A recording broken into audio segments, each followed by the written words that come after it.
नमस्कार. आज आपण आहोत जिल्हा परिषद केंद्रीय प्राथमिक शाळा दुगाव, तालुका बिलोली, जिल्हा नांदेड येथे.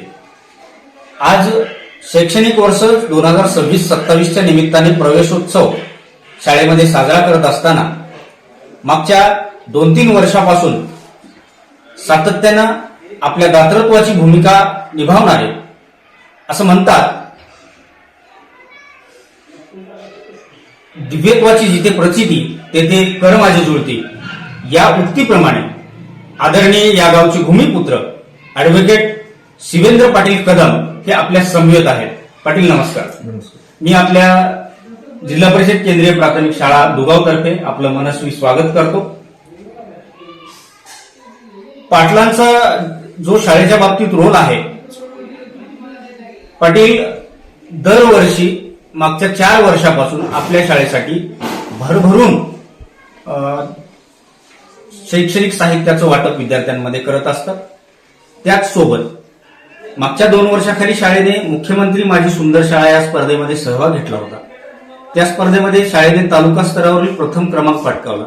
त्याच्यामध्ये सुद्धा पाटलांचा मोलाचा सिंहाचा वाटा आहे. या अतिशय जीर्ण झालेल्या परिस्थितीत शाळेची इमारत गेली होती. त्या सर्व इमारतीला रंगरंगोटी करण्यासाठी 1.5 ते 2 लाखापर्यंतचा खर्च पाटलांनी स्वखर्चातून केला. त्याच सोबत दरवर्षी शाळेमध्ये स्नेहसंमेलन, वेगवेगळ्या प्रकारचे उपक्रम चालतात. त्या उपक्रमांमध्ये स्नेहसंमेलनासारख्या कार्यक्रमांमध्ये खारीचा वाटा ते उचलतात नव्हे तर वेगवेगळ्या उपक्रमामध्ये आर्थिक भार, त्याच सोबत त्यांच्याकडून जे काही शाळेला मदत लागते ती मदत देत असतात. त्यांचा उद्देश एवढाच आहे, सरकारी शाळा टिकल्या पाहिजेत आणि या सरकारी शाळेमधून ज्या गोरगरिबांचे लेकरं शिक्षण घेतात त्या गोरगरिबांच्या लेकरांना, मुलांना नियमितपणे, अविरतपणे शिक्षण मिळालं पाहिजे. अशा प्रकारचा उदात्त हेतू डोळ्यासमोर ठेवून ते एक समाज कार्य करत आहेत. आपण प्रत्यक्ष त्यांनाच बोलूया. पाटील, मागच्या 4 वर्षापासून तुम्ही तुमच्या गावच्या शाळेला जी भरीव मदत करत असतात, त्यामागे आपली भूमिका नेमकी काय आहे? नमस्कार सर. नमस्कार. जिल्हा परिषद केंद्रीय शाळा दुगाव येथील अधिकतर विद्यार्थी हे विद्यार्थ्यांचे पालक हे शेतकरी आहेत, काही शेतमजूर आहेत. अगदी बऱ्याच विद्यार्थ्यांची आर्थिक परिस्थिती ही फार कमकुवत असते. शेतकऱ्यांचे हे दिवस पेरणीचे आहेत. पेरणीचं खर्च त्यांना खूप परवडत नाही. त्यात ह्या विद्यार्थ्यांचा शैक्षणिक खर्च त्यांना अजून भार पडेल, तर त्यांना त्यांचा खर्च आणि त्यांना काहीतरी आपल्यातर्फे सहकार्य मिळावं ह्या हेतूने आणि विद्यार्थ्यांच्या मनात मराठी मीडियमबद्दल, आपल्या शासकीय शाळेबद्दल प्रेम निर्माण होण्यासाठी आणि भविष्यात ह्याच शाळेतून जिल्हाधिकारी, तहसीलदार, डॉक्टर, इंजिनियर होतील अशी आशा आम्ही बाळगतो आणि त्यामुळे मी हे सहकार्य करत आहे. आणि माझ्या गावातील शेतकरी, कष्टकरी, शेतमजूर आहेत. बऱ्याच जणांची आर्थिक परिस्थिती खूप कमकुवत आहे. शाळेतील मुलांचीही आरोग्य तपासणी व्हावी या उद्देशाने मागील 3-4 वर्षापासून मी बालरोग तज्ज्ञांना इथे आणून त्यांचे आरोग्य शिबिर घेतो.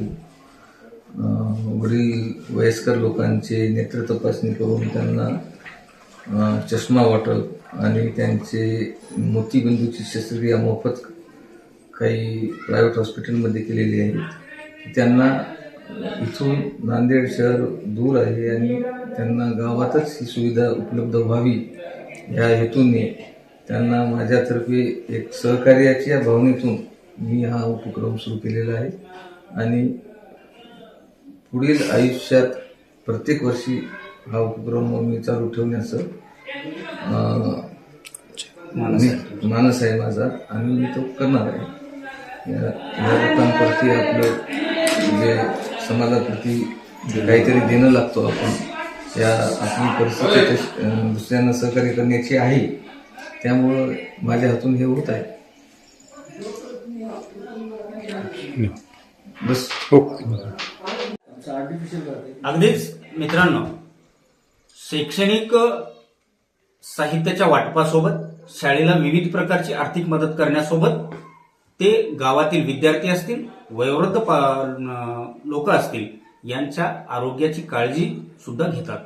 त्याच्या पाठीमागचा उद्देश त्यांनी सांगितला की मोतीबिंदू सारख्या बिमारी आहेत, चष्मा वाटप असेल, लहान मुलांना पेडियाट्रिशियन कडून शाळेमध्ये तर गव्हर्नमेंट तर्फे आरोग्य तपासणी होते, परंतु नांदेड सारख्या ठिकाणचे निष्णात पेडियाट्रिशियन आणून त्यांच्या ज्या काही व्याधी आहेत त्याच्यावरती परमनंट इलाज करण्यासाठी ते गावातील लोक, दुगाव म्हणजे अतिशय ग्रामीण भाग आहे, इंटेरियर आहे, इथून नांदेडला जाऊन एखाद्या बिमारीवरती इलाज लोक करून घेऊ शकत नाही आणि त्यांना जागेवरती हे उपचार मिळावेत अशा प्रकारचा अतिशय कसल्याच प्रकारचा स्वार्थ नसलेला हा माणूस म्हणजे आपण आतापर्यंत बोलत होतो ॲडव्होकेट शिवेंद्र पाटील कदम यांच्या ह्या सामाजिक कार्याला जिल्हा परिषद केंद्रीय प्राथमिक शाळा, आमच्या शाळेचे मुख्याध्यापक सुभाष नुकुलवार सर आणि सर्व स्टाफ, शालेय व्यवस्थापन समिती या सर्वांतर्फे मानाचा मुजरा. यांच्या कार्याला सलाम, धन्यवाद, आभारी आहे.